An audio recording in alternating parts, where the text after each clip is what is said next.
That's the reason why Toronto Star is very popular among Muslim community too. And I hope it continues to be so. And one of the issues is, you know, like if we look at, sorry, I lost my thought when you mentioned, no, we'll carry on. Well, would anybody else run it? I think you'd find smaller papers in various other countries, but I think particularly in Europe, where they are having all this tension. And that's what I want to mention about the hate laws. Is this covered by the hate laws? No. Is it promoting hatred in a way?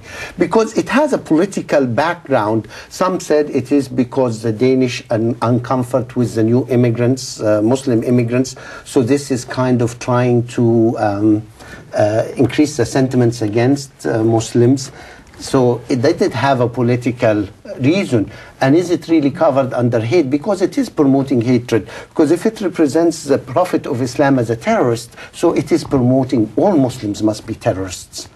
Well, I think it's promoting certainly a hatred of bombing. Mm-hmm. And the fact that Muhammad was underneath the bomb at that point, there you're getting into something. But you know, it was a very political comment. And I mean, the chastisement to me isn't to all Muslims. The chastisement contained within that kind of editorial cartooning are the bombers and but the they say terrorists. They're taking this example from the role model, which Muhammad, peace be upon him, is our role model. So the role model is hiding a bomb too.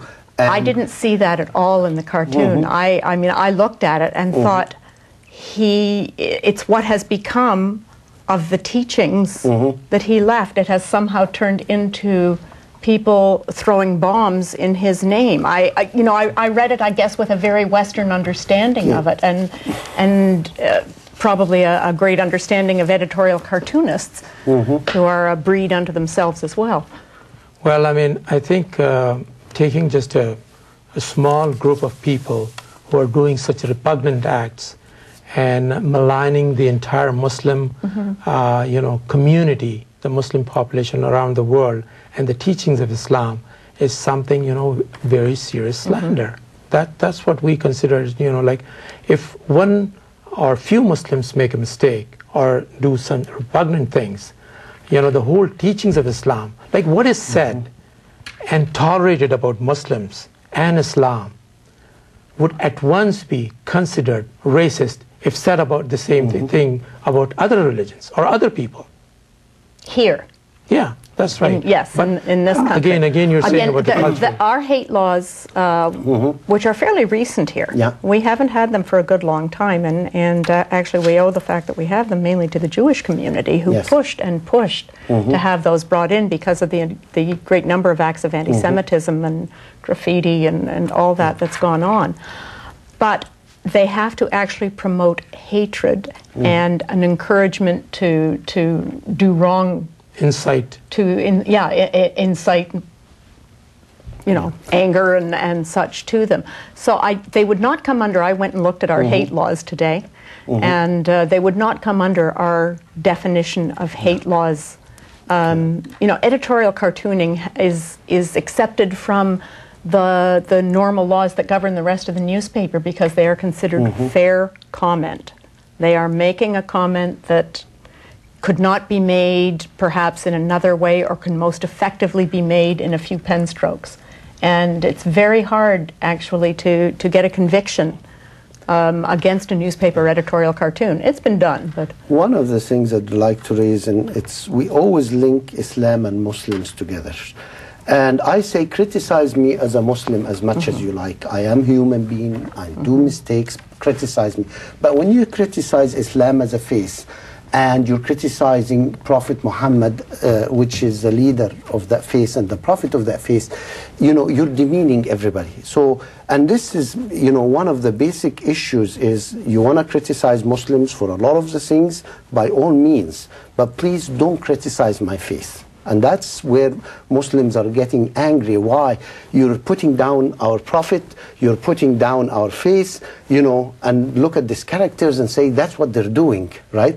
Rather than, if there's something wrong with Muslims, by all means, freedom of speech has the right to say as much as you like, free as much as you like as newspapers about me as a Muslim and what I'm doing wrong, whatever Muslim nations, but the faith, you know, and if today we're picking on Islam, tomorrow would be other religions and other groups. Well, we're highly critical of other religions. You know, I have been known to be critical of Roman Catholicism. Yes. You know, in the pages of the Star. I don't see, because the faith has to be practiced by human beings. I don't see how you can make them exempt, because they so much do inform people's lives. Well, I don't make them exempt, but I say Islam is misunderstood. And mostly misunderstood by Muslims too. Actually, Muslims misunderstand and misrepresent it. But Islam is a wonderful thing if we really understood it. You know, it's no different than Judaism and Christianity, because they all come from the same roots. And religions are wonderful. But our actions as people is much different. And religions have certainly been twisted, so they're much less than wonderful in their daily practice. So that, you know, I don't think, to make whole areas like that exempt, I think is asking for trouble. I think you have to hold the believers of any particular faith to account. How does this accord with what your Prophet teaches? And I'd like to bring one more issue. Yeah, that is a very good question. I agree with you 100%. We're running out of time. I have to bring this issue.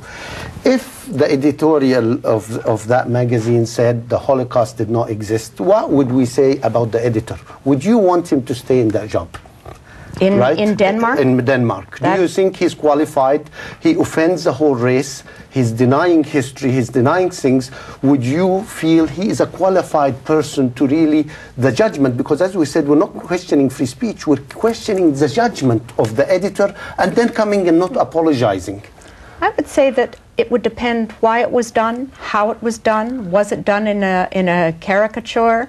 There have certainly been caricatures of the protocols of the Elders of Zion, which are you know, hugely anti-Semitic works that seem to never disappear from the Arab world. You know, it would be very dependent on how it was done. And that's why in the early stages there was no boycotts, there was no issues. All they wanted is a simple apology. Say, sorry, I didn't know, I offended people. And the sad thing is the apology is coming only when it's hurting financially, not because it hurts over 1 billion people's feelings. And that's where, you know, I heard something very interesting. People talk about clash of civilization, and somebody said it's not a clash of civilization, it's clash of ignorance. Ignorance of each other's religions, ignorance of each other's cultures and faiths. We've run out of time. I'd like to thank you very much for your feedback and comments. And, you know, I hope we presented the issue to you. Good night. Wassalamu alaikum wa rahmatullah.